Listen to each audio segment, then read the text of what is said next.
Alors, naturellement, il est d'usage de parler des mariés. Je vais commencer par parler de celle que je connais le mieux, hélas. Hein,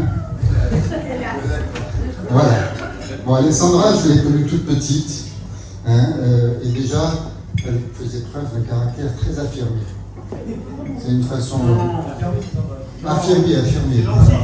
C'est une façon gentille de dire que c'était déjà une emmerdeuse. Hein, et qu'elle avait mauvais caractère.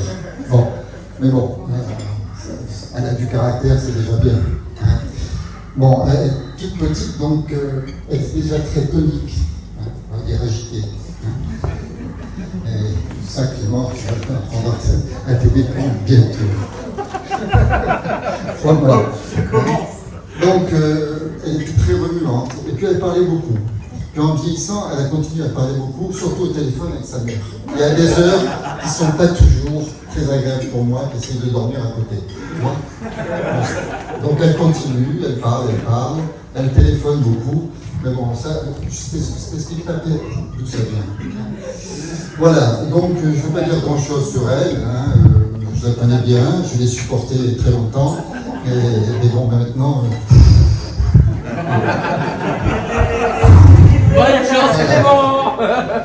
Donc Clément, je suis très heureux aujourd'hui d'être là pour célébrer votre mariage, hein, parce que on va enfin pouvoir se reposer, ça va avec moi, surtout moi, hein, et c'est toi qui vas devoir le supporter, comme je viens de te le dire. Voilà, je suis d'autant plus heureux qu'on a fait ta connaissance, on a appris à te connaître, à t'aimer, à t'apprécier, un gentil garçon, hélas. Bon. Et on a apprécié surtout certains caractères que tu as, certaines formes de flemme. Je n'ai pas dit de flemme, hein, même s'il y en a qui le pensent. Hein. Suivez mon regard. Hein, certains calmes, hein, tu es assez serein. Et tu vas devenir même résilient, tu vas voir. Donc, voilà, on a appris à te connaître, et puis un jour on a fait la connaissance de ta maman, qui malgré tout, bien ce qu'on peut en penser quand on la voit, parce que quand je l'ai entendue, j'ai cru que c'était une mère juive, mais bon, elle m'a parlé de son fils, hein, et elle m'a dit que déjà tout petit, c'était un enfant extraordinaire, il était beau, il était gentil, et elle m'a dit quelque chose que je n'ai pas très bien compris sur le moment. Elle m'a dit que c'était un enfant HPI. Tu l'attendais pas, celle-là. Non. C'est sûr que tu l'attendais pas. Voilà, elle m'a dit que c'était un enfant HPI. Alors moi, je me suis dit, tu sais, je suis allé à l'école. Les sigles, je ne connais pas très bien. Qu'est-ce qu'elle attend par là? Alors, j'ai dit, Clément, il a fait de belles études, il a fait une belle carrière, HPI, peut-être haut potentiel informatique. Peut-être. Et puis bon, il a bien réussi, il travaille dans l'intelligence artificielle. Moi, tu sais, je suis d'une génération qui préfère le naturel. Hein, l'artificiel, c'est pas terrible. Et puis je me suis dit, non, c'est peut-être pas au potentiel informatique. Je me suis dit, il est gentil et il va en avoir besoin, c'est peut-être au potentiel d'indulgence.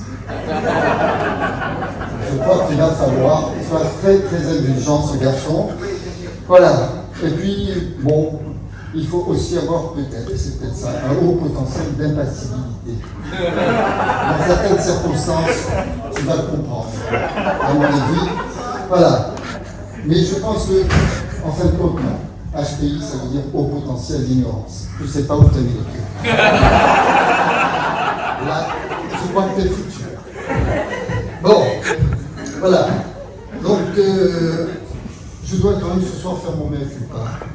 Comme je t'ai dit, je t'aime bien. Et en tant qu'homme et d'homme à homme, j'aurais dû quand même te prévenir à l'avance. Voilà. Ça n'a pas été sympa, c'est trop tard. Hein. J'aurais dû te dire qu'il y a une chose qui est très importante pour le médecin que je suis. C'est une science qui est très très exacte. Ça s'appelle la génétique. Bonne chance. Et la génétique, ça parle. Alors, tu sais, je ne vais pas dire des choses inventées. Je vais me rapporter à un philosophe, un grand philosophe du XXe siècle, qui a fait beaucoup de choses, qui a parlé de beaucoup de choses. Il a parlé de l'envie d'aimer, il a parlé de certains héros, il a parlé du travail et de la santé, Mais il a même mis tout ça en chanson. Il s'appelle Henri Salvador, hein, je pense que tu connais. Et il a écrit une chanson avec des paroles qui, je pense, sont de circonstance. Alors, je vais les lire. Non, je ne vais pas les chanter parce que j'ai passé l'âge là aussi. Autrefois, je faisais le con, je chantais, mais maintenant, c'est fini. Alors, je vais te lire les paroles de cette chanson et puis après, je partirai très vite. Voilà. Donc, cette chanson, elle commence en disant « Elle est belle, tu l'aimes, tu veux te marier, ben vas-y. » Mais je vais quand même te donner un conseil d'ami. Au lieu de faire des yeux de Merlan fruit à ta poupée, c'est ta belle-mère que tu devrais regarder. Voilà, et le refrain dit, avant d'épouser ta bergère, regarde sa mère, pour voir comment sera dans 20 ans, ta régulière, regarde sa maman. Voilà.